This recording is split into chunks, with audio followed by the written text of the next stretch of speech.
Readers ബ്ലോഗിൽ ഒരു കഥ എഴുതാൻ നിങ്ങൾ ആഗ്രഹിക്കുന്നുണ്ടെങ്കിൽ ആ കഥയിലെ നായകന്റെ പേര് മധു എന്നായിരിക്കും. ആ മധുവിന്റെ ജീവിത കഥയാണ് നിങ്ങൾ എഴുതുന്നതെങ്കിൽ നിങ്ങൾ ഇതുവരെ വായിച്ച ജീവിതഗന്ധിയായ ഏറ്റവും മികച്ച കഥകളിൽ ഒന്നായിരിക്കും. ഹൃദയത്തിൽ തൊടുന്നത്, ഹൃദയ ദ്രവീകരണക്ഷമതയുള്ളത്. ഇത് കുറച്ച് അരിയാണ്, ഇത് കുറച്ച് മഞ്ഞപ്പൊടി, ഇത് കുറച്ച് പച്ചമുളക്, മൊത്തം കൂടി കണക്ക് കൂട്ടിയാൽ 170 രൂപയിൽ താഴെ വിലയുള്ള സാധനങ്ങൾ.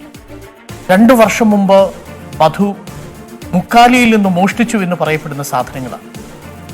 വിശക്കുന്നവനെ സംബന്ധിച്ച് ഒരൊറ്റ ദൈവമേ ഉള്ളൂ, അത് ഭക്ഷണമാണ്. ഈ സാധനങ്ങൾ മധുവിനെ സംബന്ധിച്ച് ദൈവമായി. വല്ലപ്പോഴും വയറ് കത്തുമ്പോൾ കാടിറങ്ങുന്ന മധു.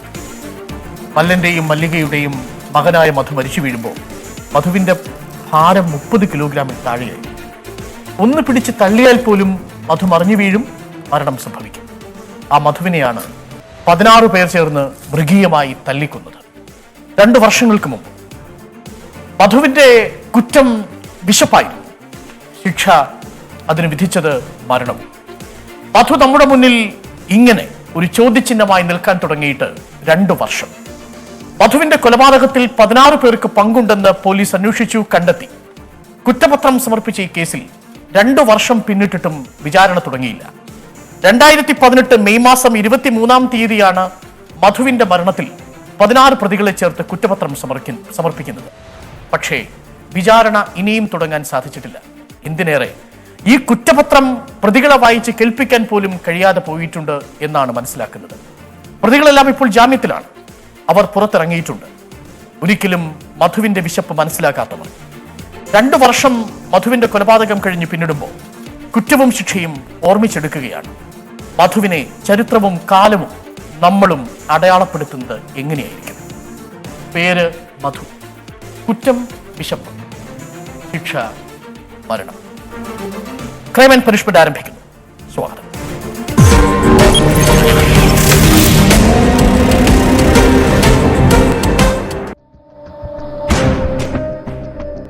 മധുവിന്റെ മരണത്തെ ചൊല്ലി പലതരത്തിലുള്ള വിവാദങ്ങളുണ്ടായി. പക്ഷേ നമ്മൾ ഏറ്റവും കൂടുതൽ വേദനിപ്പിക്കുന്നത് ഈ കേസിൽ വിചാരണ തുടങ്ങാൻ എടുക്കുന്ന കാലതാമസമാണ്.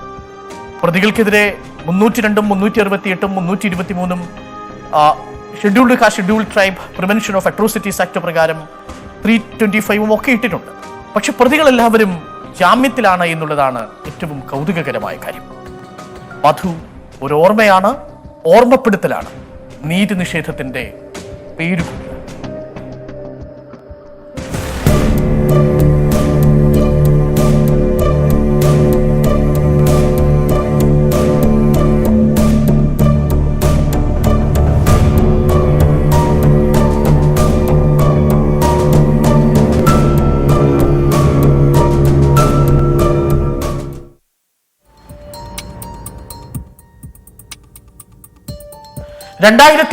ഫെബ്രുവരി മാസം 22-ാം തീയതി ഉച്ച സമയം 12:30 പാലക്കാട് മുക്കാലിയിലുള്ള ഒരു സ്ഥലത്ത് വെച്ച് അതിക്രൂരമായ രീതിയിലാണ് മധു കൊല ചെയ്യപ്പെടുന്നത്. മധു കൊല ചെയ്യപ്പെടുന്നതിന് മുമ്പ് അജമുടിയിലേക്ക് കയറാൻ വേണ്ടി വണ്ടിക്കടവിലുള്ള തേക്ക് പ്ലാന്റേഷനിൽ കുറച്ചുപേർ ഒത്തുകൂടുന്നു. അവർ മധുവിനെയാണ് തിരയുന്നത്. മധു അല്ലറ ചില്ലറ സാധനങ്ങൾ മോഷ്ടിച്ച് പോകുന്നയാളാണ്, അതുകൊണ്ട് മധുവിനെ പിടിക്കണം. ഒരു കൊള്ള സംഘത്തെ പിടിക്കാനുള്ള ഒരു വലിയ ആൾക്കൂട്ടത്തെ അവരുണ്ടാക്കുന്നു. മധുവിനെയാണ് പിടിക്കേണ്ടത്. അജമുടിയുടെ മലയിലുണ്ട് ഈ മധു. അതുകൊണ്ട് മധുവിനെ തേടി പിടിക്കാൻ ആ സംഘം തയ്യാറാവുന്നു. 12:30 അജമുടി മലയിലേക്ക് കയറുന്നു. അജമുടി മലയിൽ എത്തുമ്പോഴേക്കും സംഘാംഗങ്ങളെല്ലാം തന്നെ കരുതിക്കൂട്ടിയിരുന്നു. ഒരു കൊള്ളക്കാരനെ പിടിക്കുന്ന ആവേശത്തോടുകൂടി അജമുടി മലയുടെ താഴ്വരയിൽ പാറക്കെട്ടുകൾക്കിടയിൽ കുറേ ദിവസങ്ങളായി വിശന്നിരിക്കുന്ന ഈ മധുവിനെ കണ്ടെത്തുന്നു. ശേഷം സംഭവിച്ചത് ദാ ഒരു കഥ പോലെ കേൾക്കാം.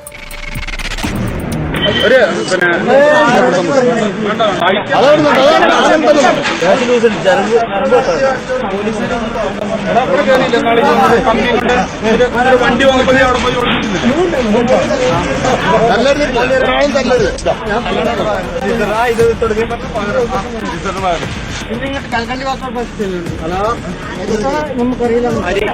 പിടിച്ചോട്ടോ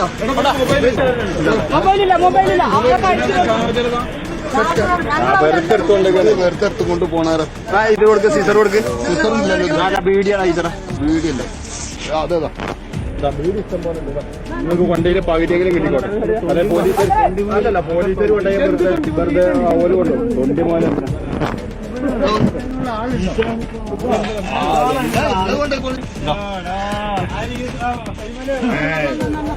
വീട്ടിലേക്ക് കണക്കുണ്ടായിക്കോട്ടെ വന്ന് വാങ്ങും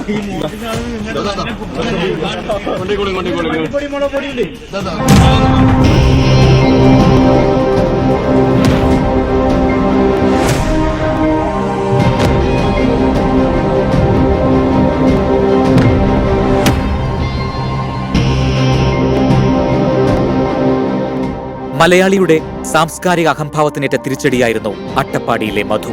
ആൾക്കൂട്ട വിചാരണയുടെയും വിധി പ്രസ്താവത്തിന്റെ ഉത്തരേന്ത്യൻ മാതൃക പിന്തുടർന്നു 21ാം നൂറ്റാണ്ടിലും കേരളം. ആൾക്കൂട്ട ആക്രോശത്തിനിടെ ചവിട്ടേറ്റ് ചേതനയേറ്റ് വീണത് എന്നും ഈ നാടിന് തീരാക്കളങ്കം.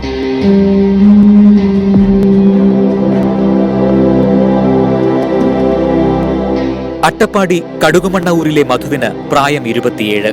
വർഷങ്ങളായി ഭവാനിപ്പുഴയോരത്തെ വനാന്തര ഗുഹകളിൽ ഏകാന്തവാസം. കുടുംബവും സമൂഹവുമായി ഏറെ അകൽച്ച. കാടും കാട്ടരുവികളുമായിരുന്നു കൂട്ട്. പഠനത്തിൽ ഏറെ മുൻപിലായിരുന്നു മധു. ജോലിക്കിടെ മെല്ലെ മനസ്സിന്റെ കടിഞ്ഞാൻ നഷ്ടപ്പെട്ടു. ഒറ്റപ്പെട്ട മലമടക്കാണ് ലോകം. വിശപ്പ് സഹിക്കാൻ കഴിയാതെ വരുമ്പോൾ മാത്രം മനുഷ്യന്റെ ലോകത്തേക്ക്.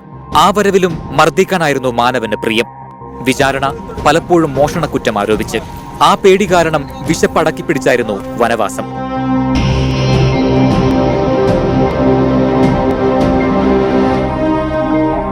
മധു സ്ഥിരം മോഷ്ടാവെന്നായിരുന്നു മുക്കാലി കവലയിലെ പ്രധാന പ്രചാരണം.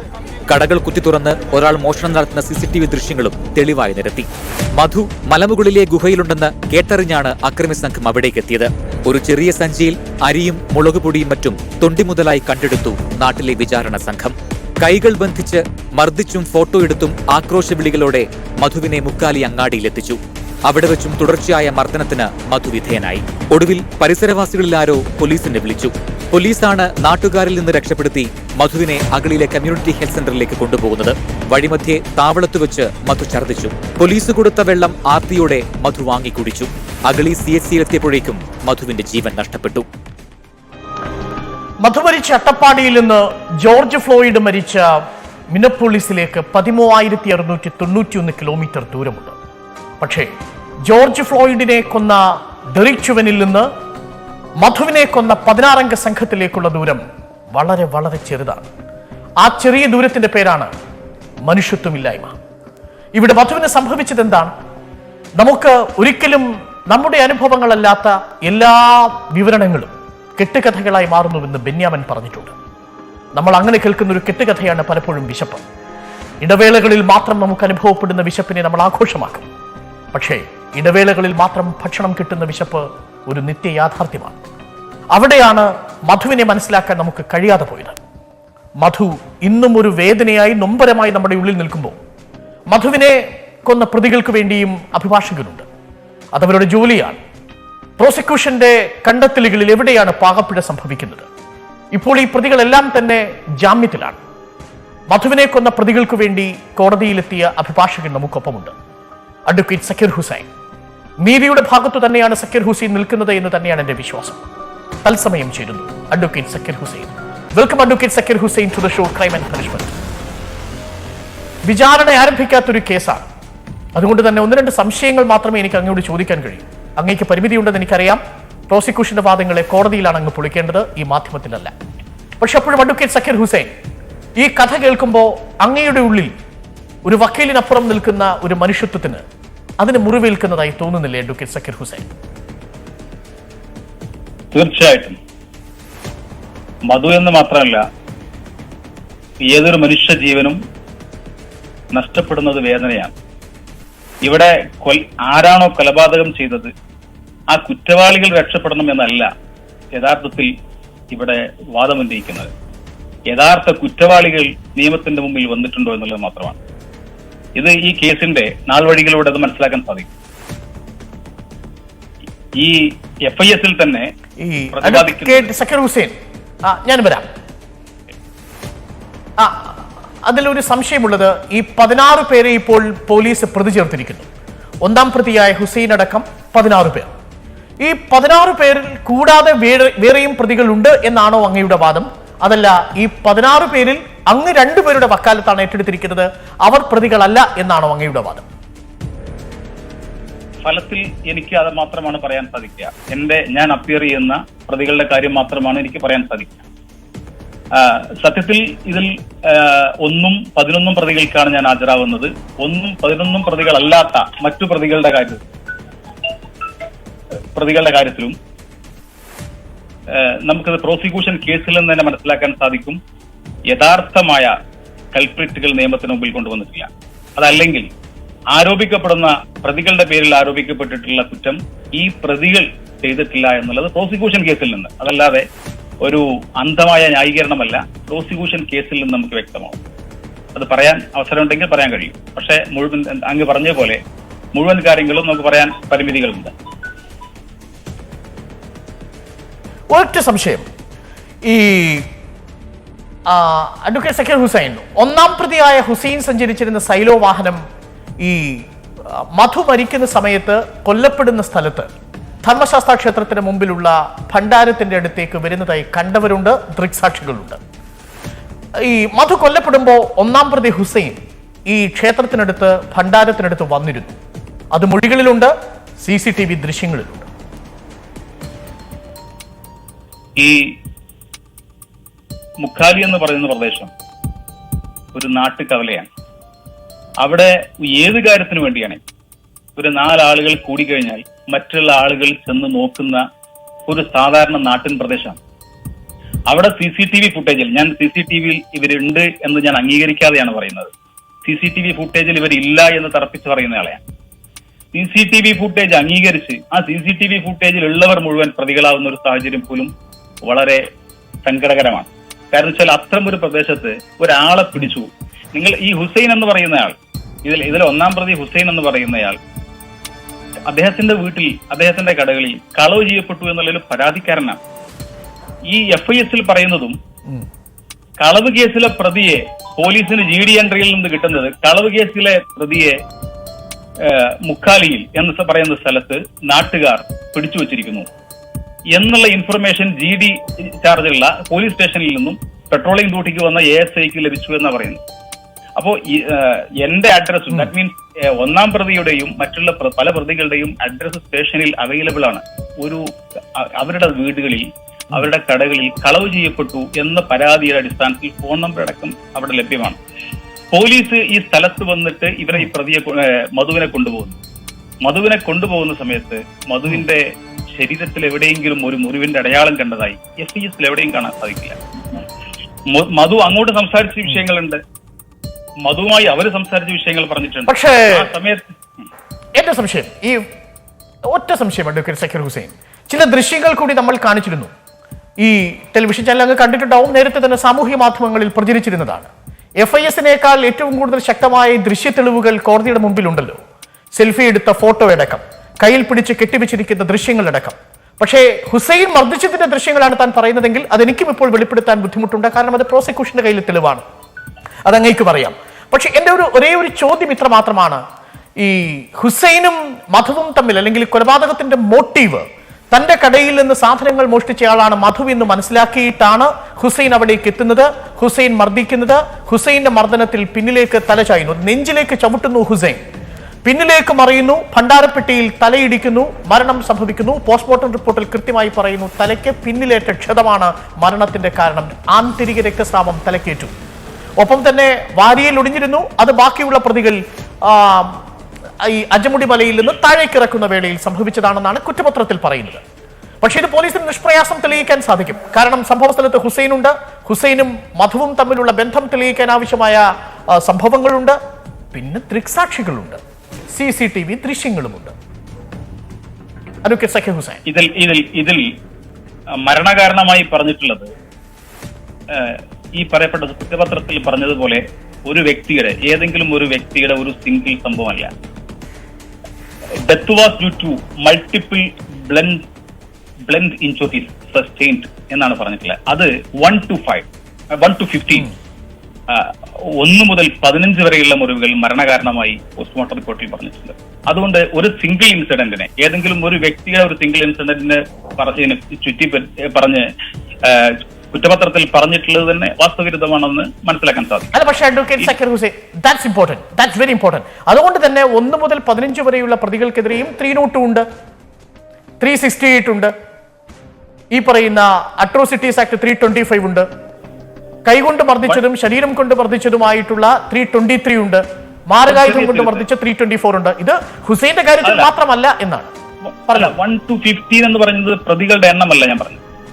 1 to 15 പോസ്റ്റ്മോർട്ടത്തിലെ നമ്പർ ചെയ്തിട്ടുള്ള ഇഞ്ചുറീസിന്റെ എണ്ണമാണ്. ആൾ ടുഗദർ 43 ഇഞ്ചുറീസ് പറയുന്നുണ്ട്. ഇതിൽ 1 മുതൽ 15 വരെയുള്ള ഇഞ്ചുറികൾ മരണകാരണമായിട്ടുണ്ട് എന്നാണ് പറയുന്നത്.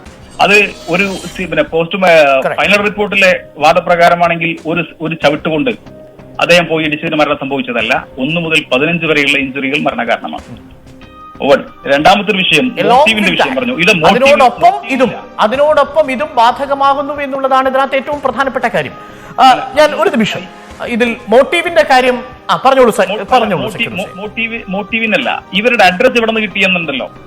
ഇവരുടെ അഡ്രസ് ഈ പറയപ്പെടുന്ന ദിവസം 22/2/2018 തീയതി 2:15 മണിക്ക് ഇൻഫർമേഷൻ കിട്ടുന്നു. ഇവര് ഹോസ്പിറ്റലിൽ ഈ വരുന്ന സമയത്ത് പോലീസും സംഘവും അവിടെ വരുന്ന സമയത്ത് മധു അവരോട് സംസാരിക്കുന്നുണ്ട്, ആളുകൾ സംസാരിക്കുന്നുണ്ട്. ആ സമയത്ത് എന്തെങ്കിലും ഒരു സംശയം കൂടി നിന്നവരിലോ അല്ലെങ്കിൽ മധുവിൽ നിന്ന് എന്തെങ്കിലും ഒരു സംശയം പോലീസിന് ലഭിച്ചിരുന്നെങ്കിൽ അതിൽ നിന്ന് ആ പ്രതികൾ അവിടെ നിന്ന് അറസ്റ്റ് ചെയ്ത് കൊണ്ടുപോകുന്നതിന് യാതൊരു തടസ്സമില്ല. ഇനി as per the prosecution case, ശരി, എന്തായാലും ബാക്കിയുള്ള കാര്യങ്ങൾ പ്രോസിക്യൂഷൻ വെളിവാക്കേണ്ടതാണ്, കോടതിയുടെ വ്യവഹാരത്തിന്റെ ഭാഗമായി നിൽക്കേണ്ടതാണ്.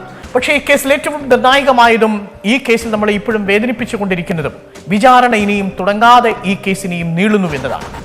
മധുവിന്റെ അമ്മ പറഞ്ഞതുകൂടി നമുക്കൊന്ന് കേൾക്കണം. മധുവിന്റെ അമ്മയിലേക്ക്.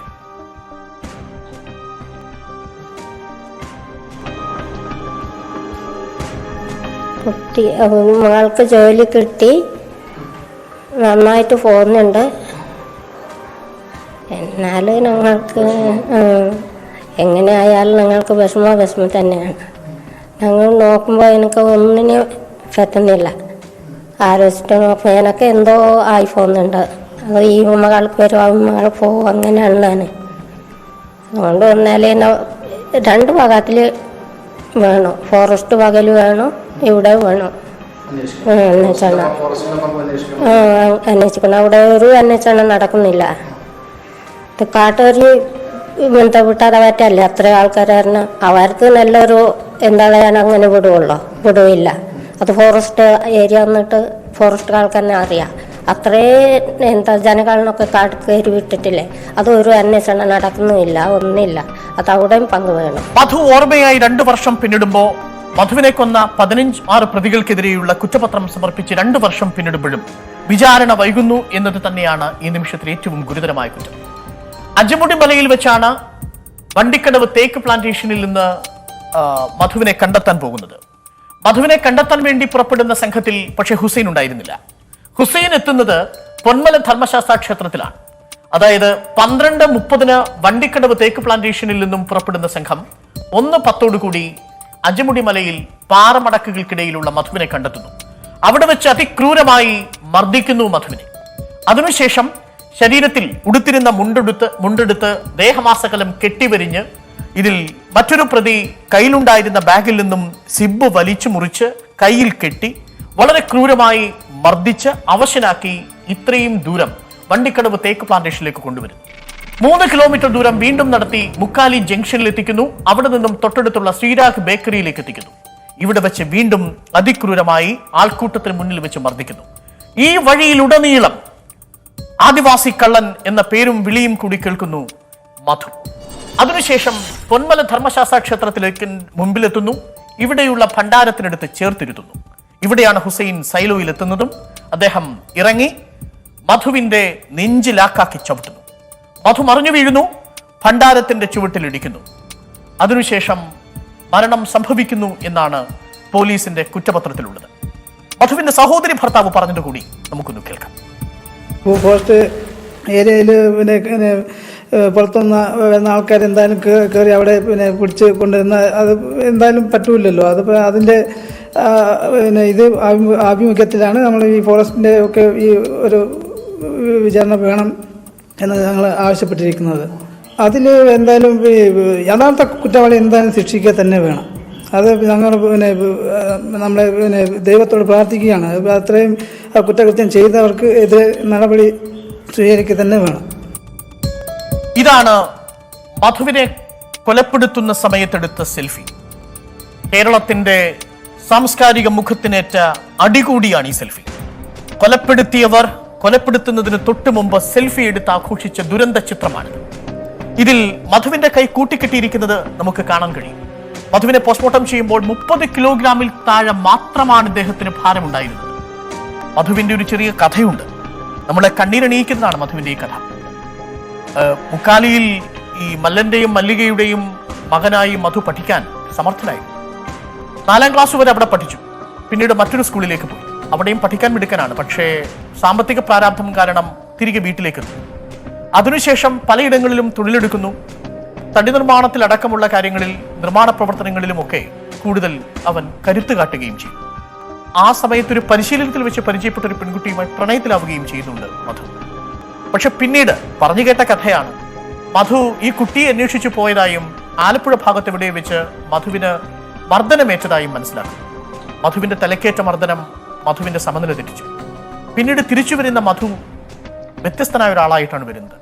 ആൾക്കാരുമായി സമ്പർക്കമില്ല, വീട്ടുകാരുമായി പരിചയഭാവമില്ല. അങ്ങനെ അജമുടി മലയിലേക്ക് മാറുകയാണ് മധു. അവിടെ വെച്ച് വയറ് വിശന്ന് കത്തുന്ന സമയങ്ങളിൽ മാത്രം കടയിലേക്ക് വരും, സാധനങ്ങൾ എടുക്കും, മല കയറും. ഒരിക്കലും മധു ആരെയും ഉപദ്രവിച്ചിട്ടില്ല. എടുത്തത് സ്വന്തം വിശപ്പ് തികയാൻ പര്യാപ്തമായ ഭക്ഷണ സാധനങ്ങൾ പോലുമല്ല എന്നതാണ് ക്രൂരമായ യാഥാർത്ഥ്യം. മധുവിനെ നമ്മളാണ് കൊന്നത്. 1 മുതൽ 16 വരെയുള്ള പ്രതികൾ ഈ കേസിൽ കുറ്റക്കാരാണ്. പക്ഷേ മധുവിനെ സംരക്ഷിച്ചു പിടിച്ചു നിർത്തേണ്ടവർ നമ്മളൊക്കെ തന്നെയായിരുന്നു. മധുവിനെ പോലുള്ള 100 മധുമാർ നമ്മളുടെ ഈ സമൂഹത്തിലുണ്ട്, ഈ മലനിരകളിലുണ്ട്. മധുവിന്റെ പേരിനോടൊപ്പം ഒരു നായരോ ഒരു വർഗീസോ ഇല്ലെങ്കിൽ എന്തിനേറെ ഒരു നമ്പൂതിരിയോ ഒക്കെ ഉണ്ടായിരുന്നെങ്കിൽ ഒരുപക്ഷെ അത് വലിയ സംരക്ഷണ കവചമാകുമായിരുന്നു. മധുവിന് അതൊന്നുമില്ലായിരുന്നു. മധുവിനെ സംരക്ഷിക്കേണ്ട സിസ്റ്റവും പരാജയപ്പെട്ടു. മധുവിനെ കൊന്നതിന് ശേഷം ആ സിസ്റ്റം വീണ്ടും മധുമാരെ പരാജയപ്പെടുത്തിക്കൊണ്ടേയിരിക്കുന്നു. വിചാരണ പോലും തുടങ്ങാനാകാതെ ഒരു കേസ് പാതി വഴിയിൽ നിൽക്കുകയാണ്. അതും പ്രതികളെല്ലാം ജാമ്യം കിട്ടി പുറത്തു മാറും. ഈ കേസ് നമ്മളെ വേദനിപ്പിക്കണം. ഒരു മുറിവായി നീറി കിടക്കണം. മധുവിന്റെ ഓർമ്മ മലയാളിയുടെ മനസ്സിന്, അവന്റെ അഭിമാനത്തിനേറ്റ ആഘാതം കൂടിയാണ്. ഒരു ചെറിയ ഇടവേളയിലേക്ക് ഞാൻ പോകും. ഇടവേള കഴിഞ്ഞ് തിരിച്ചു വരുമ്പോൾ ഷംന ഖാസിം ഉണ്ട് നമുക്കൊപ്പം തത്സമയം. ഷംന ഖാസിമിന്റെ ബ്ലാക്ക് മെയിൽ കേസിൽ നിന്ന് നിർണായകമായൊരു ദിവസമായിരുന്നു. 3 പ്രതികൾക്ക് ജാമ്യം കിട്ടി ഉപാധികളോടെ. ഒപ്പം ഷംനയെ തിരിഞ്ഞു വന്ന നിർമ്മാതാവിനെ കണ്ടുകിട്ടി. പക്ഷേ പോലീസ് അടുത്തെറിഞ്ഞപ്പോൾ മനസ്സിലായി അത് നിർമ്മാതാവല്ല, ഒരു മൈക്ക് ഓപ്പറേറ്റർ മാത്രമാണ്. വ്യാജന്മാരിൽ വ്യാജൻ. അതാണ് ഷംന ഖാസിമിന്റെ ബ്ലാക്ക് മെയിൽ കേസിൽ സംഭവിച്ചത്.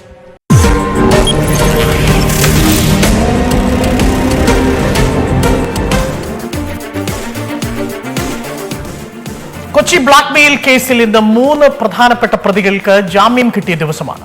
അതേസമയം ഷംന ഖാസിമിനെ തേടി വീട്ടിലെത്തിയ നിർമ്മാതാവെന്ന് പറഞ്ഞ് പരിചയപ്പെട്ട രാജു നിർമ്മാതാവല്ലെന്നും ഒരു മൈക്ക് ഓപ്പറേറ്റർ മാത്രമാണെന്നും ഇന്ന് പോലീസിന് ബോധ്യപ്പെട്ട ദിവസം കൂടിയാണ്. സഹിൻ ആന്റണി ചേരുന്നുണ്ട് കൊച്ചിയിൽ നിന്നും കൂടുതൽ വിവരങ്ങളുമായി. സഹിൻ ആന്റണി, ഈ 3 പ്രതികൾക്കും ജാമ്യം കിട്ടിയതിന്റെ കാരണം എന്താണ്? ഒപ്പം രാജു, കോട്ടയംകാരനായ രാജു നിർമ്മാതാവാണ് എന്ന് പറഞ്ഞ് പരിചയപ്പെടുത്തിയത് പൊളിഞ്ഞ ആ തിരക്കഥയും എങ്ങനെയായിരുന്നു? അരുൺ, ആദ്യമേ തന്നെ ആ 3 പ്രതികൾക്ക് ജാമ്യം കിട്ടിയതിനെ കുറിച്ചാണ് നമ്മൾ പറയുന്നത്. 3 പ്രതികളായിട്ടുള്ള കേസിൽ 3ാം പ്രതി ശരത്, 5ാം പ്രതി അബൂബക്കർ, 6ാം പ്രതി ഹാരിസ്, ഈ 3 പ്രതികൾക്കുമാണ് ജാമ്യം കിട്ടിയിരിക്കുന്നത്. ഇവർ കേരളം വിട്ട പ്രതികൾ പുറത്തു പോകരുതെന്നും ഒപ്പം തന്നെ അന്വേഷണ ഉദ്യോഗസ്ഥന് മുൻപാകെ എല്ലാ തിങ്കളാഴ്ചയും വെള്ളിയാഴ്ചയും പ്രതികൾ ഹാജരാകണമെന്നും കൂടാതെ 1 ലക്ഷം രൂപ കോടതിയിൽ കെട്ടിവയ്ക്കണമെന്നും പാസ്പോർട്ട് പിടിച്ചെടുക്കണമെന്നും തുടങ്ങിയ ഉപാധികളോടെയാണ് ഇവർക്ക് ജാമ്യം നൽകിയിരിക്കുന്നത്. പ്രതികൾക്ക് കേസിൽ കാര്യമായ പങ്കില്ല എന്ന് കോടതി കണ്ടെത്തിയതോടെയാണ് ഇവർക്ക് ജാമ്യം നൽകാൻ കോടതി തയ്യാറായിരിക്കുന്നതും. ഇതിൽ ഹാരിസ് പോലീസ് പറയുന്നത്, പോലീസ് ഭാഷ്യം ഇത്തരത്തിലാണ്. ഹാരിസ് ആണ് ഈ കേസ്, അല്ലെങ്കിൽ ഷംന കാസിം ബ്ലാക്ക്മെയിൽ കേസ് അത് ആസൂത്രണം ചെയ്ത ആൾ ഹാരിസ് ആണ്. കാരണം ഇയാൾ ഹെയർ സ്റ്റൈലിസ്റ്റ് ആയിരുന്നു, ഇയാൾ വിദേശത്ത് നിരവധി തവണ യാത്ര ചെയ്യുന്ന ആളാണ്. ഇയാളുടെ സഹോദരനാണ് റഫീഖ്. ഈ റഫീഖിനെ വെച്ചുകൊണ്ടായിരുന്നു ഇയാൾ ഇത്തരത്തിലുള്ള ഒരു പദ്ധതി ആസൂത്രണം ചെയ്തത്. അൻവർ അലി എന്ന പേരിൽ റഫീഖിനെ പരിചയപ്പെടുത്തി കൊടുത്തത് ഹാരിസ് ആയിരുന്നു. പിന്നീട് ഹാരിസിനെ പോലീസ് കൃത്യമായ ഇടപെടലിലൂടെ പിടികൂടുകയും ചെയ്തു. എന്നാൽ ഹാരിസിന് ഇപ്പോൾ ഏതാനും ദിവസങ്ങൾ കൊണ്ട് തന്നെ ജാമ്യം ലഭിച്ചിരിക്കുന്നു എന്നുള്ളതാണ്. അതോടൊപ്പം തന്നെ പറയാനുള്ള മറ്റൊരു സംഭവം എന്ന് പറയുന്നത്, ഷംന കാസിമിന്റെ വീട്ടിൽ നിർമ്മാതാവ് ചമഞ്ഞു പോയത് രാജു എന്ന് പറയുന്ന കോട്ടയം ജില്ലയിലെ ഒരു മൈക്ക് ഓപ്പറേറ്റർ ആണെന്ന് പോലീസിന് മനസ്സിലാക്കാൻ കഴിഞ്ഞു. ഇന്ന് ഉച്ചവരെ പോലീസ് പ്രതീക്ഷിച്ചിരുന്നത് മലയാളം സിനിമയിലെ സഹിൻ ആന്റണി നമുക്കൊപ്പം ഷംന കാസിമിൻ തത്സമയം തന്നെ ചേരുന്നുണ്ട്. നമുക്ക് നേരിട്ട് ഷംന കാസിമിനോട് ചോദിക്കാം ആരാണ് ഈ രാജു എന്നുള്ളത്. അതിനുശേഷം നമുക്ക് ഈ 3 പ്രതികളുടെ ജാമ്യകാര്യത്തിലേക്ക് വരാം.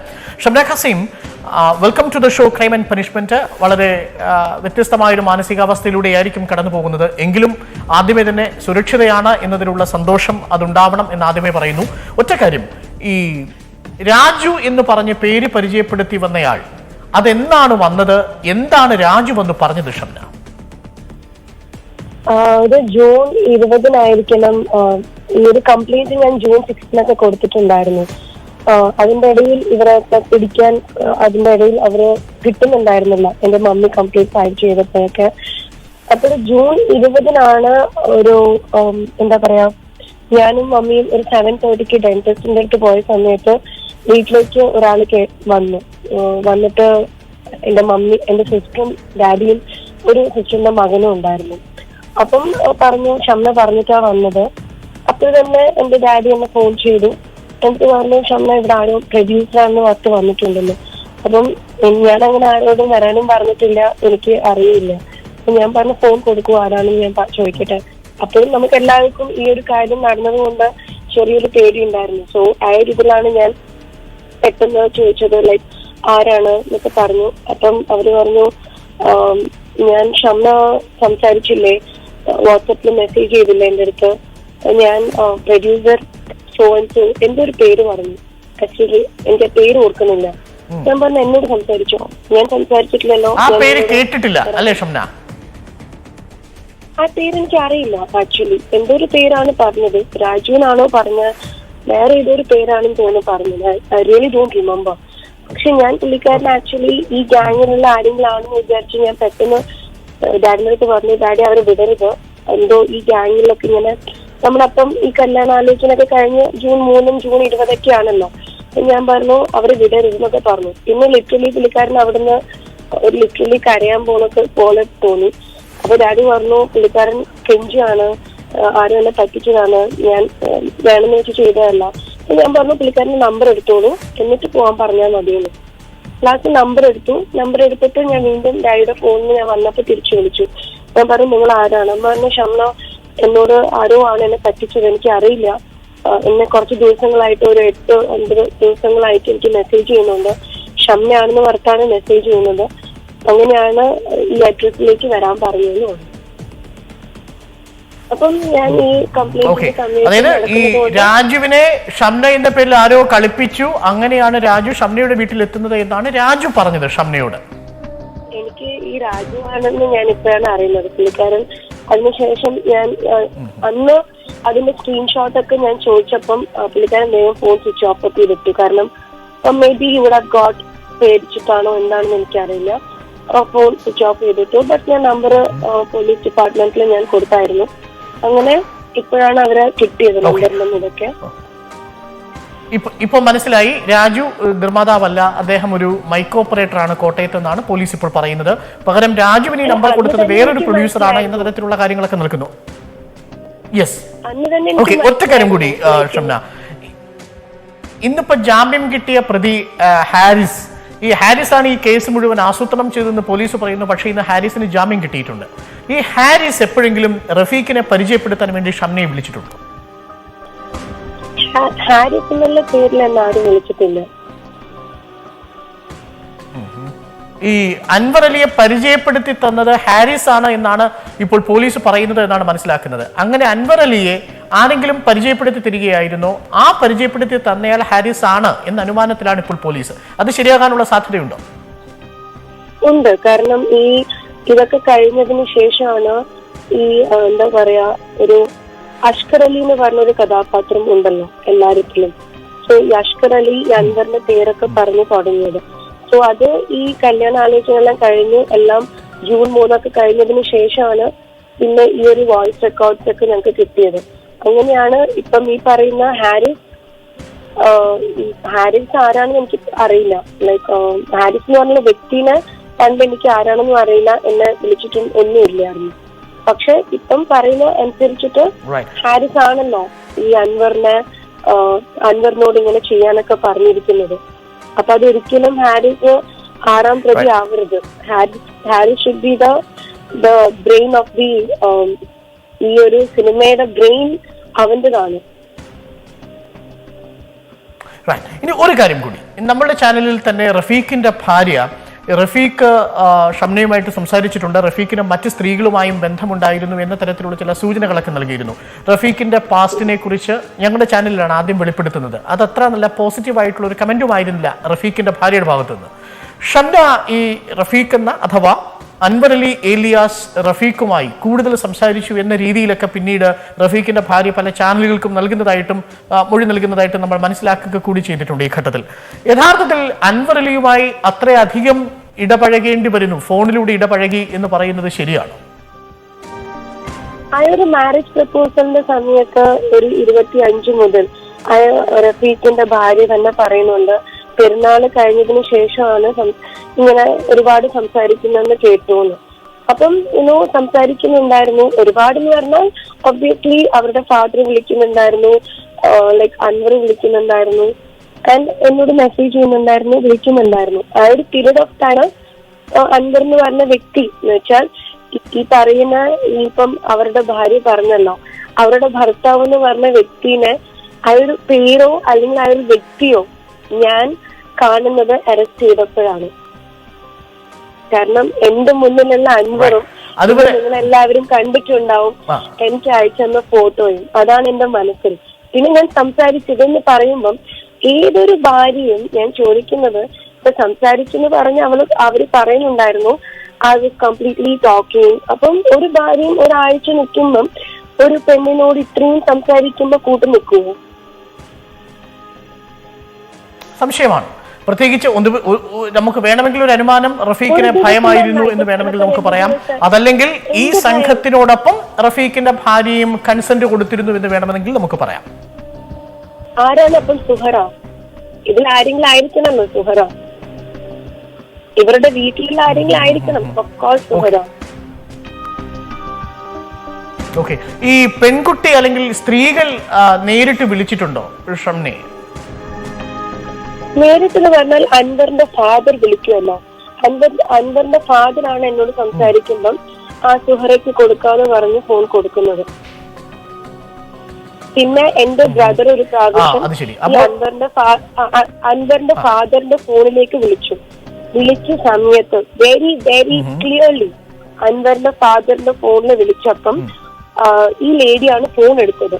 ഓക്കെ, ഈ ലേഡി ഫോൺ എടുത്തപ്പം എന്റെ ബ്രദറിനോട് പറഞ്ഞു വാപ്പച്ചി ഉറങ്ങാണ് എന്ന് പറഞ്ഞു. കാരണം ആ ഒരു ബായ് പറഞ്ഞു ഞാൻ ഷമ്മയുടെ ബ്രദറാണ്. അപ്പം ബായ് ചോദിച്ചു ആരാണ് എന്ന് ചോദിച്ചു. അപ്പം അവര് ക്ലിയർ ആയിട്ട് പറഞ്ഞു അൻവറിന്റെ മദറാണ്. അപ്പൊ അവർക്കും അറിയാം ഈ അൻവർ എന്നുള്ള പേര്. എന്നാ പിന്നെ റഫീഖിന്റെ ഉമ്മയാണെന്നോ അല്ലെങ്കിൽ റഫീഖിന്റെ ഭാര്യയാണോ അല്ലെങ്കിൽ റഫീഖിന്റെ അനിയത്തിയാണോ ഏട്ടത്തിയാണോ എന്നാണ് പറയേണ്ടത്. ഈ അൻവർ ആരാണ് ഇവരുടെ വീട്ടിൽ?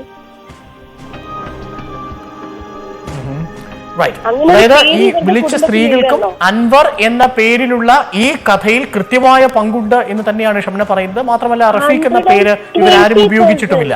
ഈ ആൾമാറാട്ട കഥയിലെ ഒരു കഥാപാത്രമാണ് ഒരു പക്ഷേ റഫീഖിന്റെ കുടുംബത്തിൽപ്പെട്ടവരും എന്ന് നമുക്ക് വേണമെങ്കിൽ വിചാരിക്കാം. സീരിയസ്ലി എന്ന് വെച്ച് കഴിഞ്ഞാൽ ഇവർ മരിച്ച കഥ പറഞ്ഞ സമയത്ത് അവരുടെ അൻവറിന്റെ ഫാദർ സംസാരിക്കുന്ന സമയത്ത് ആ ലേഡി എന്തോ സംസാരിക്കുന്നുണ്ടായിരുന്നു അടുത്തിരുന്നിട്ട്. അപ്പം ഇവൻ ഈ ഫാദർ പറയും, ആ സുഹറ ഞാൻ പറഞ്ഞിട്ടുണ്ട്, ഷമ്മയുടെ ഫാദറിനോട് ഞാൻ വിളിച്ച് കാര്യങ്ങളൊക്കെ പറഞ്ഞിട്ടുണ്ട് സുഹറ എന്ന് പറയുന്നത്. അപ്പൊ ആരോടാണ് ഇതൊക്കെ? ഞാൻ സീരിയസ്ലി ഇതൊക്കെ നമുക്ക് എന്നും റെക്കോർഡ് ചെയ്ത് വെക്കാൻ, ഇതൊരു എന്താ പറയാ, ഇതൊക്കെ കള്ളമാണെന്ന് നമ്മൾ വിശ്വസിച്ചാലല്ലേ, അല്ലെങ്കിൽ ഒരു കള്ളന്മാരാണെങ്കിലാണ് ഞങ്ങൾ റെക്കോർഡ് ചെയ്ത് വെക്കേണ്ടത്. ഇത് ഞങ്ങൾക്ക് അങ്ങനെ തോന്നിയില്ല ചെയ്യാൻ വേണ്ടിയിട്ട്. ഈ ജൂൺ 3 ശേഷം അൻവറിന്റെ ഫാദർ സംസാരിച്ചതും അൻവറിന്റെ ബ്രദർ സംസാരിച്ച റെക്കോർഡിംഗ്സ് ആണ് ഞങ്ങളുടെ പ്രൂഫ്. അതെന്റെ ബ്രദറിനോട് ഞാൻ പറഞ്ഞതിന് ശേഷം എന്റെ ബ്രദർ റെക്കോർഡ് ചെയ്തത്. അതാണ് അതിൽ ഇവർ എല്ലാം പറഞ്ഞിട്ടുണ്ട്. അൻവറിന്റെ സുഹറ സംസാരിച്ചു, ബ്രദർ സംസാരിച്ചു, ചിപ്പൂസ് എന്ന് പറഞ്ഞ ഒരു പെൺകുട്ടി സംസാരിച്ചു, ഫിദ ഫാത്തിമ എന്നുള്ള പേരിൽ ചിപ്പൂസ് എന്ന് പറഞ്ഞ പെൺകുട്ടി, അൻവറിന്റെ ബ്രദർ അർഷാദ് എന്നുള്ള പേരിൽ അവർ ഇൻട്രൊഡ്യൂസ് ചെയ്ത് എന്റെ ബ്രദറോട് സംസാരിച്ചപ്പം അവര് ക്ലിയർ ആയിട്ട് പറഞ്ഞു, വെരി വെരി ക്ലിയർലി, എന്റെ മകൾ ചിപ്പൂസ് അടക്കം ഷമ്മയോട് സംസാരിച്ചിട്ടുണ്ടെന്ന്. ദാറ്റ് മീൻസ് ഇതിലൊരു വലിയ തട്ടിപ്പ് കുടുംബത്തിൽ നിന്നുള്ളവരുടെ ഒരു റോള് കൂടി ഒരുപക്ഷെ അന്വേഷിക്കേണ്ടതുണ്ട്. റഫീഖിന്റെ കുടുംബത്തിന്റെ റോളും ഈ കേസിൽ അന്വേഷിക്കണം എന്ന് തന്നെയാണ് ഷംന ആവശ്യപ്പെടുന്നത്. 120%. കാരണം ഇതിലിപ്പം എന്നോട് സംസാരിച്ച സുഹറയാവട്ടെ, റംസി ആവട്ടെ, ഈ പറയുന്ന കൊച്ചാവട്ടെ, ഇവരാരും ഒരു മുസ്ലിം സ്ലാങ്ങിൽ സംസാരിക്കണമെങ്കിൽ അവർക്ക് അത്രയും എന്താ പറയാ, ഇന്നിപ്പം ഞാൻ റഫീഖിന്റെ ഭാര്യയുടെ സംസാരങ്ങൾ ഞാൻ കണ്ടപ്പോൾ ആ ഒരു സ്ലാങ്ങും ആ ഒരു വോയിസ് ഒക്കെ ഞങ്ങൾക്ക് അറിയുന്ന വോയിസ് ആണ്. അത് റംസിയാണോ സുഹറയാണോ എന്ന് അവർ തീരുമാനിക്കണം. ആ കഥാപാത്രങ്ങൾ ഉൾക്കൊണ്ട ആൾക്കാർ തീരുമാനിക്കണം. Okay, thank you Shamna. എന്തായാലും ഈ കേസിൽ വളരെ നിർണായകമായ ഒരു ദിവസം കൂടിയാണ് ഇന്ന് കടന്നു പോകുന്നത്. ഓരോ ദിവസവും ഓരോ പുതിയ ട്വിസ്റ്റുകളിലേക്കാണ് കാര്യങ്ങൾ പോകുന്നത്. ഈ കേസിൽ ഇപ്പോൾ രാജു ആരാണ് എന്ന് എക്സ്പോസ് ചെയ്യപ്പെട്ടിരിക്കുന്നു. രാജുവും ഒരു വ്യാജനായിരുന്നു എന്നാണ്. റഫീഖ് വ്യാജൻ, റഫീഖിന്റെ ഉമ്മയെന്ന് പറഞ്ഞയാൾ വ്യാജൻ, റഫീഖിന്റെ വാപ്പ വ്യാജൻ. ഈ കേസിൽ കംപ്ലീറ്റ് വ്യാജന്മാരുടെ കളിയാണ്. വ്യാജന്മാരിൽ വ്യാജനും തട്ടിപ്പുകാരിൽ തട്ടിപ്പുകാരുമായി ഷംന ഖസീമിന്റെ ബ്ലാക്ക്മെയിൽ കഥ വീണ്ടും ഒരു സീരിയൽ പോലെ നീളുകയാണ്. ഇന്ന് 3 പ്രതികൾക്കും ജാമ്യം കിട്ടിയിരിക്കുന്നു. Thank you Shamna Kaseem for joining us in Crime and Punishment. ഇനി നമ്മൾ നേരെ പോകുന്നത്, ഇന്നത്തെ ദിവസം ഒട്ടേറെ പ്രധാനപ്പെട്ട വാർത്തകൾ ഇടം പിടിച്ചിട്ടുണ്ട്. ഒട്ടേറെ കുറ്റകൃത്യങ്ങൾ കൂടി സംഭവിച്ചു എന്ന് നമ്മൾ വേദനയോടെ പറയേണ്ടി വരുന്ന ഒരു ദിവസമാണ്. പല പ്രധാനപ്പെട്ട സംഭവ വികാസങ്ങളിലൂടെയാണ് ഇന്നത്തെ ദിവസം കടന്നു പോകുന്നത്. നമുക്ക് വളരെ വേഗം ഇന്നത്തെ കുറ്റവും ശിക്ഷയും ക്രൈം ആൻഡ് പനിഷ്മെന്റ്, ക്രൈം റെക്കോർഡ്സിൽ രേഖപ്പെടുത്തിയ പ്രധാനപ്പെട്ട വാർത്തകളിലേക്ക് കൂടി നമുക്കൊന്ന് പോകണം. ക്രൈം ന്യൂസ് ഹെഡ്ലൈൻസ് തലക്കെട്ടിൽ.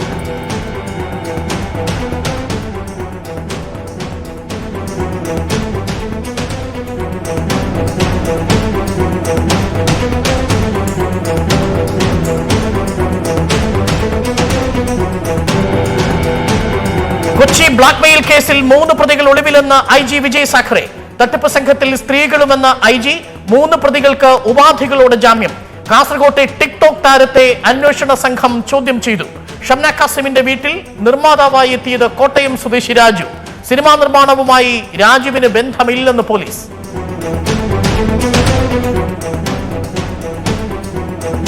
അടിമാലിയിൽ 4-അംഗ ഹണി ട്രാപ്പ് സംഘം പിടിയിൽ. അറസ്റ്റിലായത് അഭിഭാഷകനായ ബെന്നി മാത്യുവിന്റെ നേതൃത്വത്തിലുള്ള സംഘം. പ്രതികൾ കൂടുതൽ പേരെ ഹണി ട്രാപ്പിൽ കുടുക്കിയെന്ന് പോലീസ്.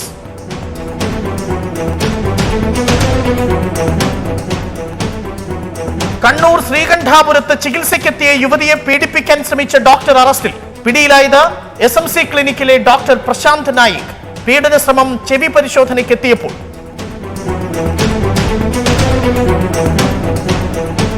കൊച്ചി തിരുവാങ്കുളത്ത് 6 മാസം പ്രായമുള്ള പെൺകുഞ്ഞിനോട് അച്ഛന്റെ ക്രൂരത. മദ്യലഹരിയിൽ കുട്ടിയെ അച്ഛൻ വലിച്ചെറിഞ്ഞെന്നും ശരീരമാസകലം പൊള്ളിച്ചെന്നും അമ്മയുടെ മൊഴി. ശിശുക്ഷേമ സമിതിയുടെയും നാട്ടുകാരുടെയും പരാതിയിൽ അച്ഛൻ ആനന്ദിനെതിരെ പോലീസ് കേസെടുത്തു. ഉത്തർപ്രദേശിൽ ഗുണ്ടാ സംഘത്തിന്റെ വെടിയേറ്റ് 8 പോലീസുകാർ കൊല്ലപ്പെട്ടു.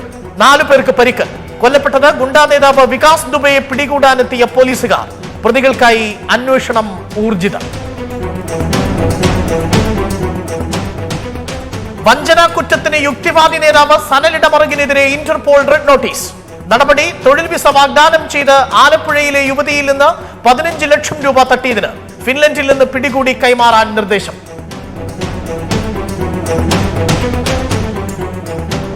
SNDP Kanichukulangara union secretary K മഹേഷിന്റെ ആത്മഹത്യയിൽ വെള്ളാപ്പള്ളി നടേശനെ 4 മണിക്കൂറിലധികം ചോദ്യം ചെയ്തു. കേസിലെ എല്ലാ ചോദ്യം ചെയ്യലും പൂർത്തിയായെന്ന് മാരാരിക്കുളം പോലീസ്. അന്വേഷണം അന്തിമഘട്ടത്തിൽ. നടിയെ ആക്രമിച്ച കേസിന്റെ വിചാരണ പ്രതിസന്ധിയിൽ. കോവിഡ് വ്യാപന പശ്ചാത്തലത്തിൽ വിചാരണ നീളുന്നു. കേസ് വീണ്ടും കോടതി ചൊവ്വാഴ്ച പരിഗണിക്കും. സാക്ഷികളെത്താൻ സാധ്യതയില്ല.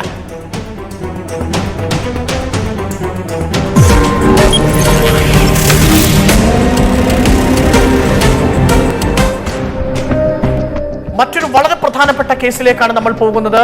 സുരേഷ് ഗോപിയുടെ 280-ാം ചിത്രം എന്ന പേരിൽ ടീസർ പുറത്തിറക്കിയ കടുവാക്കുന്നിൽ കുറുവാച്ചന്റെ ചിത്രീകരണം ഇപ്പോൾ കോടതി തടഞ്ഞിരിക്കുന്നുവെന്ന വാർത്തയാണ് വരുന്നത്. ജിനുവിനെ പ്രേക്ഷകർക്ക് പരിചയമുണ്ടാവും. പൃഥ്വിരാജിനെ നായകനാക്കി ആദം ജോൺ എന്ന സിനിമ സംവിധാനം ചെയ്തത് ജിനുവാണ്. ജിനു, എന്താണ് യഥാർത്ഥത്തിൽ സംഭവിച്ചത്? ഈ സിനിമയുടെ തിരക്കഥ കടുവയുടേതാണ് എന്ന് എങ്ങനെയാണ് ബോധ്യമായത് സിനിമയുടെ ചിത്രീകരണം തുടങ്ങുന്നതിന് മുൻപ്? ആദ്യം തന്നെ ഒരു തിരുത്തുണ്ട്. അതായത് ഞാൻ സംവിധാനം ചെയ്യാനിരുന്ന സിനിമയല്ല കടുവ. ഷാജി കൈലാസ് സംവിധാനം ചെയ്ത് ഞാൻ തിരക്കഥ എഴുതുന്ന സിനിമയാണ് കടുവ. അപ്പം ഇതിന്റെ അതായത് നമ്മുടെ ക്യാരക്ടേഴ്സിന്റെ പേര് ഇപ്പൊ അവര് പുറത്തിറക്കിയ മോഷൻ പോസ്റ്ററിലാണെങ്കിലും അതേപോലെ തന്നെ അവർ ആ മോഷൻ പോസ്റ്ററിന് തലേ ദിവസം പുറത്തിറക്കിയ പോസ്റ്റേഴ്സിലാണെങ്കിലും ഒക്കെ നമ്മൾ പുറത്തിറക്കിയ ഫസ്റ്റ് ലുക്കുമായിട്ടും അതിനകത്ത് അവർ പ്രതിപാദിച്ചിരിക്കുന്ന കഥാപാത്രങ്ങളുടെ പേര് ഒക്കെ നമ്മളുടെ തിരക്കഥയും നമ്മൾ ഉപയോഗിച്ച് നമ്മുടെ തിരക്കഥ യൂസ് ചെയ്തിട്ടുള്ള കാര്യങ്ങളാണ്. അപ്പൊ ഒരു വിദൂര സാമ്യമൊന്നല്ല, സാമ്യം തന്നെ നമുക്ക് ഫീൽ ചെയ്തിരുന്നു. അപ്പം പിന്നെ അത് പ്രകാരം നമ്മൾ അന്വേഷിച്ചപ്പം നമുക്ക് അതിനകത്ത് കൂടുതൽ തെളിവുകൾ കിട്ടുകയും നമ്മളുടെ തിരക്കഥയെ ഏറിയ പങ്കും അവർ പകർത്തിയിട്ടുണ്ടെന്നുള്ള ഒരു വിവരം ലഭിക്കുകയും ചെയ്തു. ഞാൻ എന്റെ തിരക്കഥ ഞാൻ 2019 തന്നെ കോപ്പിറൈറ്റ് ആക്ട് പ്രകാരം 2018 അവസാനം തന്നെ രജിസ്റ്റർ ചെയ്തതാണ്. എന്റെ ഫസ്റ്റ് ഇൻടു ലാസ്റ്റ്. അപ്പം എനിക്ക് ഒരു വലിയ പ്രോജക്റ്റാണ് കടുവ. 30 കോടി രൂപയോളം ബഡ്ജറ്റ് വരുന്ന വലിയൊരു പ്രോജക്റ്റാണ്.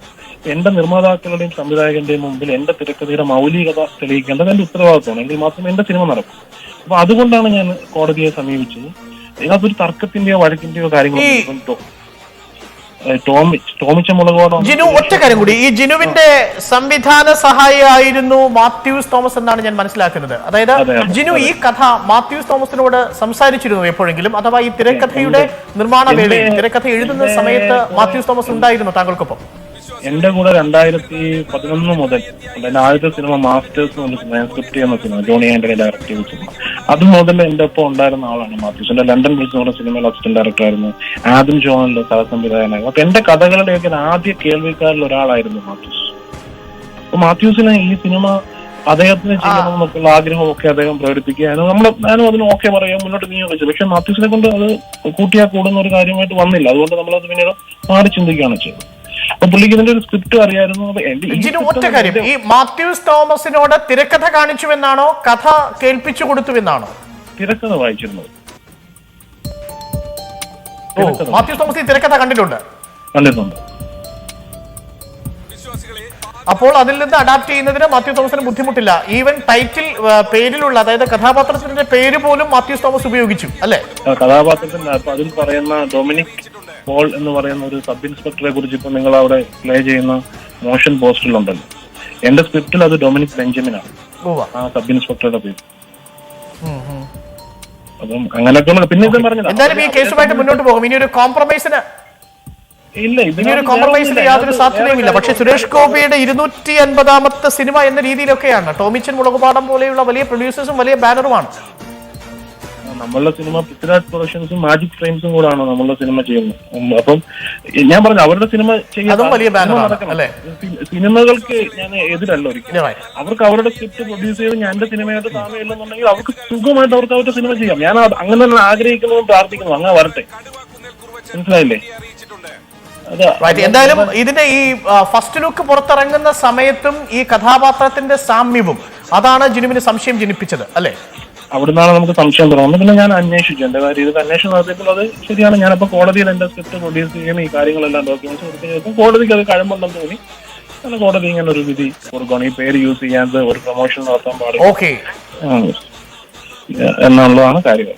Thank you Jinu. എന്തായാലും കോടതിയിൽ കാര്യങ്ങൾ ബോധ്യമാവട്ടെ. ആരിൽ നിന്ന് മോഷ്ടിച്ചു തുടങ്ങിയ കാര്യങ്ങളെല്ലാം കോടതിയാണ് തീരുമാനിക്കേണ്ടത്. എന്തായാലും കോടതിയുടെ പരിഗണനയിലിരിക്കുന്ന വിഷയമാണ്. Thanks Jinu Abraham four joining us in this crime and punishment. അങ്ങനെ സുരേഷ് ഗോപിയുടെ 250-ാം ചിത്രമായ കടുവാക്കുന്നിൽ കുറുവച്ചൻ എന്ന സിനിമയ്ക്ക് ഇപ്പോൾ താൽക്കാലികമായി സ്റ്റേ ആണ്. സിനിമയുടെ തിരക്കഥ കടുവ എന്ന പേരിൽ ഷാജി കൈലാസ് സംവിധാനം ചെയ്യേണ്ടിയിരുന്ന ജിനു എബ്രഹാം തിരക്കഥ എഴുതിയ സിനിമയുടെ തിരക്കഥ മോഷ്ടിച്ചു എന്നതിന്റെ പേരിലാണ് ഇപ്പോൾ സ്റ്റേ വന്നിരിക്കുന്നത്. നമ്മൾ വളരെ വേഗം തിരികെ എത്തും. 3 പ്രധാനപ്പെട്ട വാർത്തകൾ കൂടി പ്രേക്ഷകരിലേക്ക് ഈ മണിക്കൂറിൽ എത്തേണ്ടതുണ്ട്.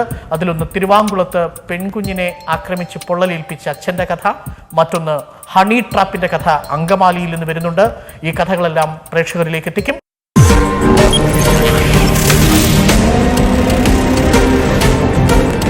തിരുവാങ്കുളത്താണ് മനുഷ്യ മനസാക്ഷിയെ ഞെട്ടിച്ച സംഭവം നടന്നത്. 6 മാസം പ്രായമുള്ള ഒരു പെൺകുഞ്ഞിനെ ആ പെൺകുഞ്ഞിന്റെ അച്ഛൻ തന്നെ ക്രൂരമായി ഉപദ്രവിച്ചു, മർദ്ദിച്ചു, കൂടാതെ പൊള്ളലുമേൽപ്പിച്ചു. അമ്മയും പരാതി പറഞ്ഞു. ശിശുക്ഷേമ സമിതിയുടെ പരാതിയിൽ പോലീസ് കേസെടുത്തു. അച്ഛൻ ആനന്ദ് ഇപ്പോൾ പോലീസ് കസ്റ്റഡിയിലാണ്. ശിശു പീഡനങ്ങളുടെ കഥ തുടരുന്നു എന്നതാണ് നമ്മളെ അസ്വസ്ഥപ്പെടുത്തുന്നത്.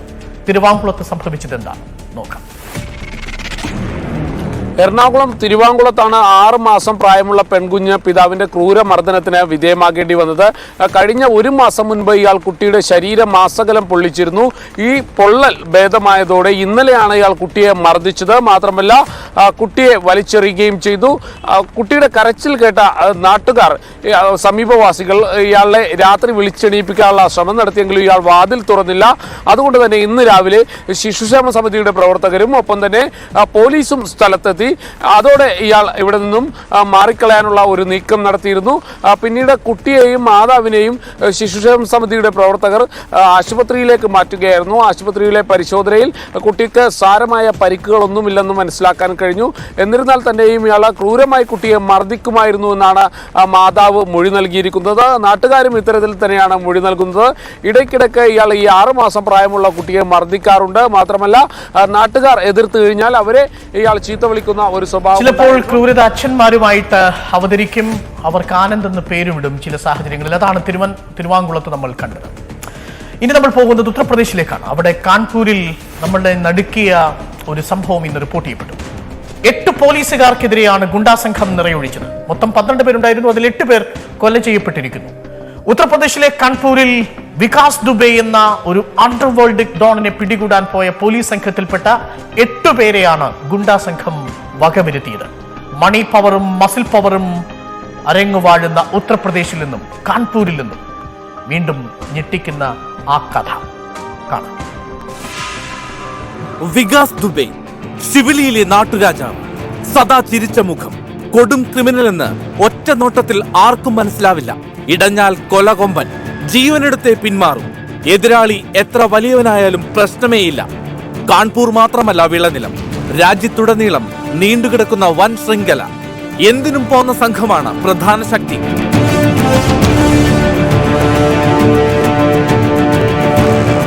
ആയിരത്തി 1990-ലായിരുന്നു ക്രിമിനൽ ലോകത്തിലേക്കുള്ള ചുവടുവയ്പ്, അതും കൊലപാതകം. കഴിഞ്ഞ 3 പതിറ്റാണ്ടായി നിരവധി ക്രിമിനൽ കുറ്റങ്ങളുടെ പേരിൽ പല കേസുകളും ചുമത്തപ്പെട്ടു. ഒന്നിനും ശിക്ഷിക്കപ്പെട്ടില്ല. രാഷ്ട്രീയ പോലീസ് ബന്ധങ്ങൾ മുതലെടുത്ത് ഉത്തർപ്രദേശിൽ നിർബാധം വിലസി. കാൺപൂരിലെ ചൌബേപൂർ പോലീസ് സ്റ്റേഷനിൽ മാത്രം 60-ലധികം കേസുകൾ. കൊലപാതക ശ്രമം തുടങ്ങി നിരവധി ഗുരുതരമായ കുറ്റങ്ങൾ.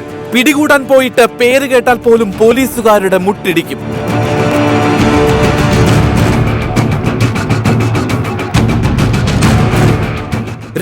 ൽ ശിവലിയിലെ താരാചന്ദ് ഇന്റർ കോളേജിന്റെ വൈസ് പ്രിൻസിപ്പൽ സിദ്ധേശ്വർ പാണ്ഡെയെ വെടിവെച്ചു. തെളിവുകൾ കണ്ടെത്താൻ പോലും പോലീസിനായില്ല. ശത്രുക്കളെയെല്ലാം കൊന്നൊടുക്കി മുന്നേറി. 2001 ശിവലി പോലീസ് സ്റ്റേഷനിൽ കടന്നുചെന്ന് BJP നേതാവും മന്ത്രിയുമായിരുന്ന സന്തോഷ് ശുക്ലയെ വെടിവെച്ച് കൊന്നതോടെയാണ് വികാസ് ദുബെയുടെ പ്രൊഫൈൽ മാറുന്നത്. കോടതിയിൽ കീഴടങ്ങിയ ദുബെയ്ക്ക് ആഴ്ചകൾക്കകം ജാമ്യം കിട്ടി. പോലീസ് സ്റ്റേഷനുള്ളിൽ വെച്ച് പോലീസുകാർ നോക്കി നിൽക്കെ കൊലപാതകത്തിൽ പോലും ശിക്ഷ വാങ്ങിക്കൊടുക്കാൻ UP പോലീസിനായില്ല. 2004 കേബിൾ TV വ്യവസായി ദിനേശ് ദുബെയെ കൊലപ്പെടുത്തി പുറം ലോകത്ത് വിലസി നടന്നു വികാസ്.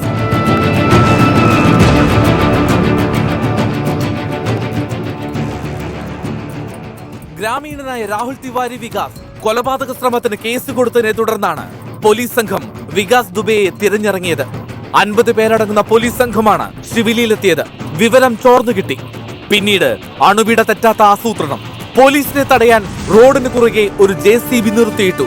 മുന്നോട്ട് പോകാൻ കഴിയാത്തതിനാൽ 15 പേരടങ്ങുന്ന സംഘം വാഹനങ്ങളിൽ നിന്നും പുറത്തിറങ്ങി. അടുത്ത നിമിഷം പോലീസുകാർക്ക് നേരെ തുരുതുരെ വെടിയുണ്ടകൾ ചീറിപ്പാഞ്ഞെത്തി. എന്താണ് സംഭവിക്കുന്നതെന്ന് ആർക്കും ഒരു പിടിയും കിട്ടിയില്ല. അപ്പോഴേക്കും 8 പേർക്ക് ജീവൻ നഷ്ടമായിരുന്നു. JCB നിർത്തിയിട്ടിരുന്ന സ്ഥലത്തിന് സമീപത്തെ ഉയർന്ന കെട്ടിടങ്ങൾക്ക് മുകളിലാണ് ദുബൈയുടെ സംഘം നിലയുറപ്പിച്ചിരുന്നത്. പോലീസിന്റെ കയ്യിൽ പോലുമില്ലാത്ത ആയുധങ്ങൾ ഉപയോഗിച്ചായിരുന്നു ആക്രമണം. ലാത്തിയും പഴയ തോക്കുമായി എത്തിയ പോലീസിന് ഒട്ടും പിടിച്ചു നിൽക്കാനായില്ല. പോലീസ് പ്രത്യാക്രമണത്തിൽ ദുബൈയുടെ സംഘത്തിലെ 2 പേരും കൊല്ലപ്പെട്ടു. വെടിയേറ്റ് കൊല്ലപ്പെട്ട പോലീസുകാരുടെ ആയുധങ്ങളും മോഷ്ടിച്ചുകൊണ്ട് അക്രമികൾ കടന്നുകളഞ്ഞു. സംഘാംഗങ്ങൾക്ക് വികാസ് ദുബൈ എന്നിട്ടും പിടികൂടാൻ സാധിച്ചില്ല. വികാസ് ദുബൈ അണ്ടർവേൾഡ് ഡോണായി കാൺപൂരിന്റെ കിരീടം വയ്ക്കാത്ത രാജാവായി തുടരുന്നു. 8 പോലീസുകാരെയാണ് വികാസ് ദുബൈയുടെ ഗുണ്ടാ സംഘം ഇന്ന് വകവരുത്തിയത്. ഗുണ്ടാ സംഘത്തിനോടൊപ്പം വികാസ് ദുബൈ ഇപ്പോഴും അണ്ടർവേൾഡിൽ തന്നെയാണ്. അഥവാ ഈ ഉത്തർപ്രദേശിന്റെ മണി പവറിലും മസിൽ പവറിലും മിനിസ്ട്രി പവറിലും ഒരുപക്ഷേ ഇപ്പോൾ വികാസ് ദുബൈ സംരക്ഷിതനായി കഴിയുന്നുണ്ടാവാം. ഇനി പോകുന്നത് അടിമാലിയിലേക്കാണ്. അടിമാലിയിൽ നിന്നൊരു വാർത്ത വന്നു. ഒരു വ്യവസായിയെ ഹണി ട്രാപ്പിൽപ്പെടുത്തിയ അഭിഭാഷകന്റെയും ഒപ്പമുണ്ടായിരുന്ന 3 പേരുടെയും കഥ. ഹണി ട്രാപ്പിൽപ്പെടുത്തി വ്യവസായിയിൽ നിന്ന് കൂടുതൽ പണം കൈക്കലാക്കുകയായിരുന്നു ലക്ഷ്യം. സംഭവിച്ചത് ഇങ്ങനെയാണ്, കാണാം. അടിമാലി കത്തിപ്പാറ സ്വദേശിനിയായ ലതാദേവി, അടിമാലി ചാറ്റുപാറ സ്വദേശിയും അഭിഭാഷകനുമായ ബെന്നി മാത്യു, അടിമാലി പടികപ്പ് സ്വദേശികളായ ഷൈജൻ, മുഹമ്മദ് എന്ന് വിളിക്കുന്ന ഷമീർ എന്നിവരാണ് വ്യാപാരിയെ ഭീഷണിപ്പെടുത്തി പണം തട്ടിയ കേസിൽ പോലീസിന്റെ പിടിയിലായത്. സംഭവവുമായി ബന്ധപ്പെട്ട പോലീസ് നൽകുന്ന വിവരം ഇങ്ങനെ. കേസിലെ 1-ാം പ്രതിയായ ലതാദേവിയാണ് കഴിഞ്ഞ ജനുവരിയിൽ സ്ഥലക്കച്ചവട ബ്രോക്കർ എന്ന നിലയിൽ തട്ടിപ്പുമായി ആദ്യം പരാതിക്കാരനായ വ്യാപാരിയെ സമീപിച്ചത്. തുടർന്ന് റിട്ടയർഡ് DYSP എന്ന് പരിചയപ്പെടുത്തിയ ഒരാൾ പരാതിക്കാരന്റെ ഫോണിൽ വിളിക്കുകയും ലതാദേവിയെ പീഡിപ്പിച്ചതായി കാണിച്ച് പോലീസിൽ കേസ് കൊടുക്കുമെന്നും അത് ഒഴിവാക്കണമെങ്കിൽ പണം നൽകണമെന്നാവശ്യപ്പെടുകയും ചെയ്തു. കേസിലെ 2-ാം പ്രതിയായ അഡ്വക്കേറ്റ് ബെന്നി മാത്യുവിന്റെ പക്കൽ പണം ഏൽപ്പിക്കണമെന്നായിരുന്നു ആവശ്യം. ഇതിൻ പ്രകാരം പരാതിക്കാരനായ വ്യാപാരി 70,000 രൂപ ബെന്നി മാത്യുവിന്റെ ഓഫീസിൽ എത്തിച്ചതായും പണം കൈപ്പറ്റിയതിനൊപ്പം ബെന്നി മാത്യു 1 ലക്ഷത്തിന്റെയും 1.5 ലക്ഷത്തിന്റെയും 2 ചെക്കുകൾ പരാതിക്കാരനിൽ നിന്നും ഒപ്പിട്ടു വാങ്ങിയതായും പോലീസ് പറയുന്നു. ഏതാനും ദിവസങ്ങൾക്ക് ശേഷം കേസിലെ 4-ാം പ്രതിയായ ഷമീർ പരാതിക്കാരനെ വാഹനത്തിൽ കയറ്റിക്കൊണ്ടുപോയി 5 ലക്ഷം രൂപയുടെ ചെക്ക് ഒപ്പിട്ട് വാങ്ങി. ഈ ചെക്ക് ബെന്നി മാത്യുവിനെ ഏൽപ്പിച്ചതായുള്ള വിവരവും പോലീസ് നൽകുന്നുണ്ട്.